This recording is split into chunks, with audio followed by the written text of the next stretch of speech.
नमस्कार दोस्तों, आप सभी का आपके अपने YouTube चैनल के ऊपर स्वागत करता हूं। और आज सभी स्टूडेंट्स के लिए, जैसा कि आप लोगों ने थंबनेल के ऊपर देखा भी होगा, एमएससी खास तौर से जूलॉजी और बायोटेक्नोलॉजी वाले जो कैंडिडेट्स हैं जिन्होंने एमएससी पास कर रखी है इन सब्जेक्ट के अंदर, इसके अलावा भी जेनेटिक्स है, मोलिकुलर बायोलॉजी है, बायोकेमिस्ट्री है, माइक्रोबायोलॉजी है, उन सभी सब्जेक्ट वाले कैंडिडेट्स के लिए जो वैकेंसी है आरपीएससी ने जारी की है, तो वो नोटिफिकेशन अपन देख लेते हैं कि एमएससी जूलॉजी और बायोटेक्नोलॉजी के अलावा जितने भी सब्जेक्ट्स हैं उनके अंदर आप लोगों ने एमएससी कर रखी है, तो आप लोग इस फॉर्म के लिए अप्लाई कर सकते हैं। कौन सी पोस्ट हैं जिनके लिए आप अप्लाई कर पाओगे, उसकी अपन ऑफिशियल जो वेबसाइट है उसके ऊपर ले चलते हैं। सबसे पहले तो यहाँ पे अपन देखते हैं आरपीएससी की जो ऑफिशियल वेबसाइट है, जिसके ऊपर दिया हुआ है एडवर्टाइजमेंट नंबर, ये देखो और कब का है ये, तो यहाँ पर ये कब का है अपना 11 दिसंबर 2024 का, मतलब आज के दिन ही इसको क्या किया गया है, जारी किया गया है। तो यहाँ पे ये वाला ये नोटिफिकेशन अगर आप लोग देखना भी चाहो, फिर भी टेलीग्राम चैनल के ऊपर मैं इसको जो डिटेल है इस नोटिफिकेशन को डाउनलोड करके वहाँ पे डाल दूंगा। अभी तो अपन इसको ओपन करके देख लेते हैं।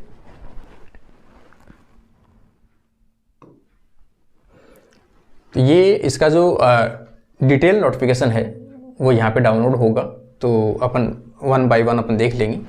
तो यहाँ पे देखेंगे तो सबसे पहले राजस्थान लोक सेवा आयोग अजमेर राजस्थान के द्वारा जारी की गई विज्ञप्ति है, जिसमें ग्रेड फर्स्ट, ठीक है ना, यहाँ पे।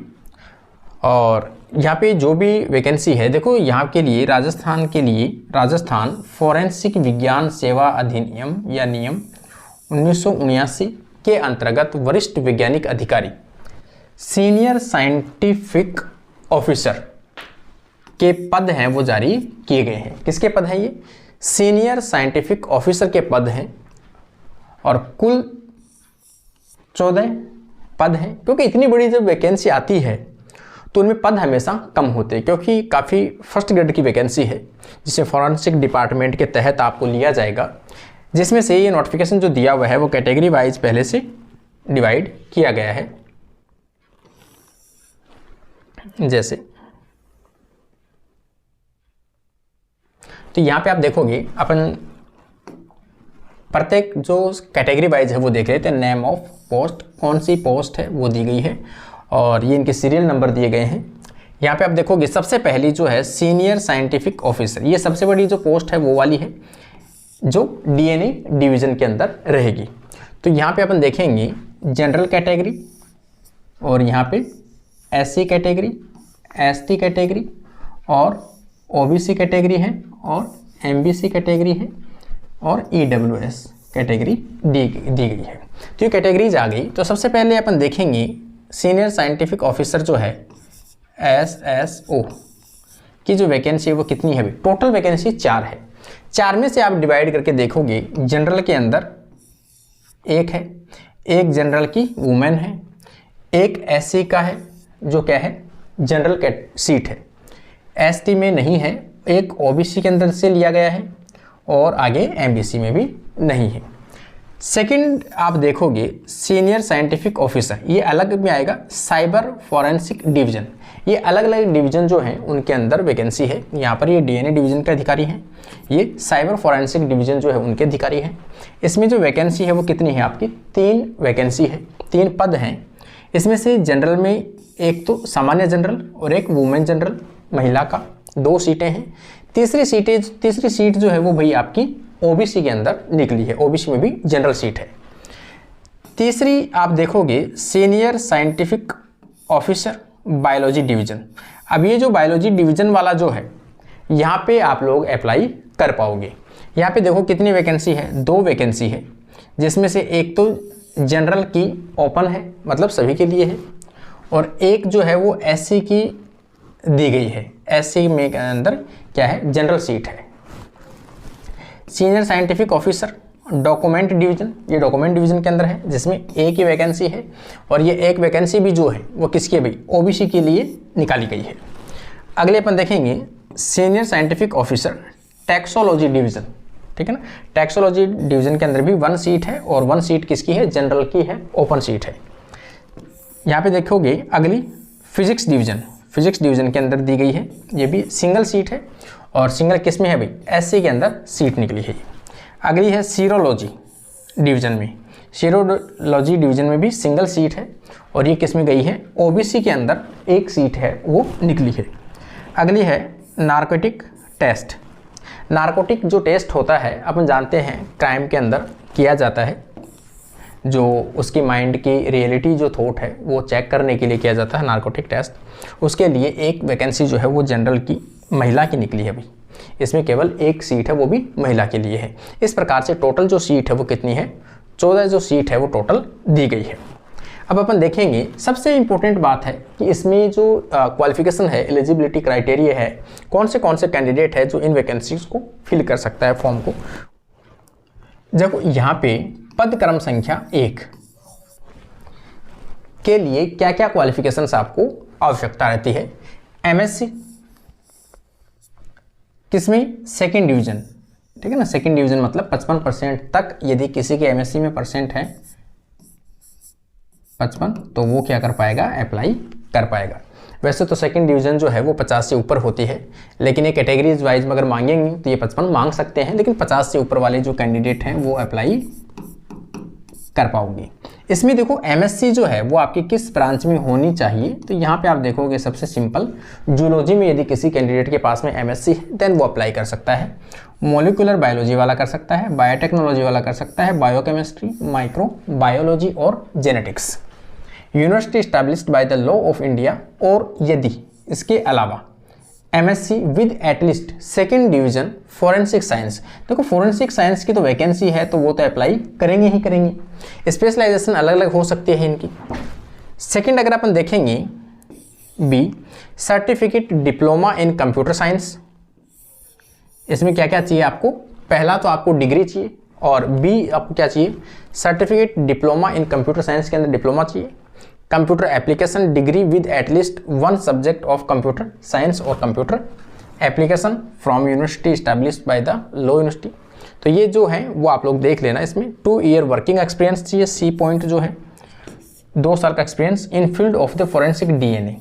फॉरेंसिक डीएनए के अंदर अगर आप लोगों ने कहीं प्राइवेट जॉब की है, उसका कोई एक्सपीरियंस आपके पास में है, एफएसएल और स्टेट और सेंट्रल गवर्नमेंट में कहीं भी आपने वर्क किया है, उसका सर्टिफिकेट आपको चल सकता है, या कॉरपोरेशन के अंदर भी कहीं काम किया हो तो वो भी चल जाएगा। अगला पॉइंट अगर आप यहाँ देखोगे, जैसे 3 से पॉइंट नंबर 3 से 7 तक, जिसके अंदर अपनी बायोलॉजी सब्जेक्ट भी मेंशन की गई है। यहाँ पे पहला जो पॉइंट है वो क्या है, एमएससी।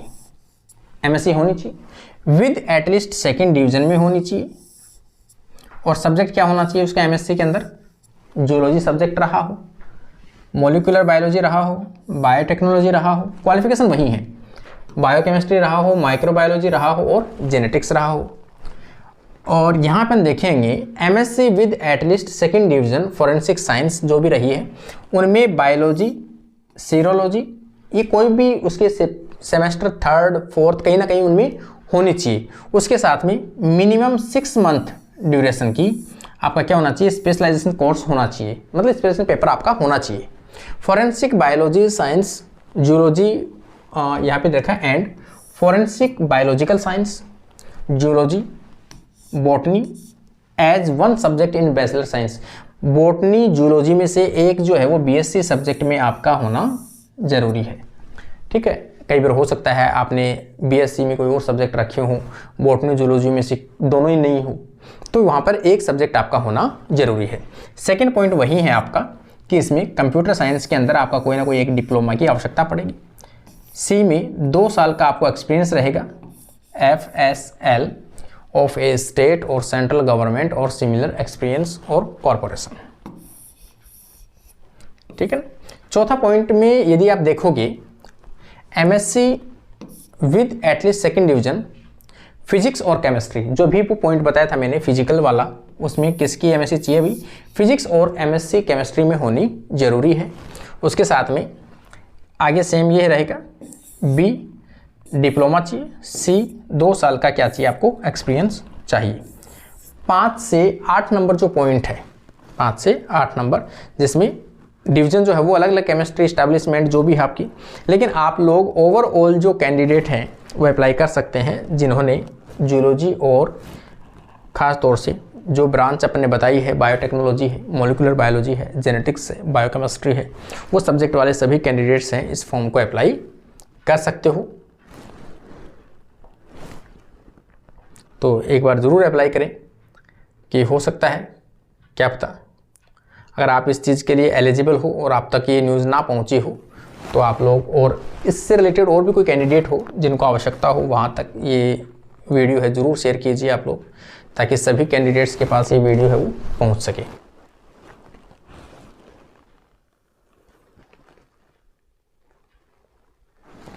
ठीक है ना।